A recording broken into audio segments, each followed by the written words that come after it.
எல்லாருக்கும் வணக்கம். இன்னைக்கு நம்ம என்ன பார்க்க போறோம்னா, நம்ம ஃபோன் நம்பரை இன்வாய்ஸ்ல எப்படி ஹைட் பண்றதுங்கிறத பார்க்க போறோம். ஸோ ஆரம்பிக்கலாங்களா? ஸோ ஃபர்ஸ்ட்டு இங்க ஏபிசி ஸ்டோர் அப்படின்னு இருக்குது பார்த்தீங்களா? அதை நீங்கள் இப்போ கிளிக் பண்ணணும். அதை கிளிக் பண்ணனா உங்க கம்பெனி செட்டிங்ஸ்குள்ள இந்த மாதிரி ஒரு பேஜில் உங்களுக்கு லேண்ட் ஆகும். சரிங்களா? ஸோ இப்போ இங்கே ஒரு ஆப்ஷன் இருக்குதுங்க, show phone number on invoice அப்படிங்கிற ஒரு ஆப்ஷன். அது இப்போ ஆல்ரெடி ஹைடாக இருக்குதுங்க. இப்போ நான் இந்த டாகிள் இப்போ ஆன் பண்ணேன்னா என் கம்பெனி ஃபோன் நம்பர், அதாவது என் கம்பெனி ஃபோன் நம்பர் இங்கே இருக்குது. இந்த ஃபோன் நம்பர் நம்ம இன்வாய்ஸ் கிரியேட் பண்ணுற டைமில் அந்த இன்வாய்ஸ் பில்ல வந்து இந்த நம்பர் ரிஃப்ளெக்ட் ஆகுங்க.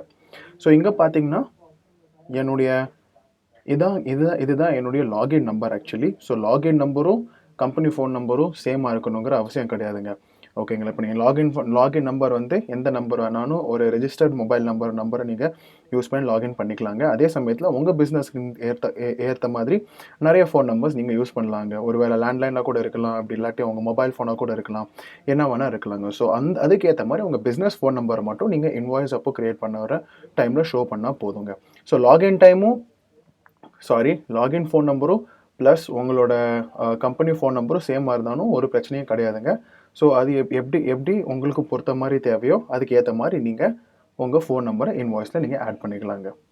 ஸோ இன்றைக்கி நம்ம பார்த்தது எப்படி ஃபோன் நம்பரை இன்வாய்ஸில் காமிக்கிறதுன்னு பார்த்தாச்சுங்க. உங்களை அடுத்த வீடியோவில் சந்திக்கிறேன். நன்றி, வணக்கம்.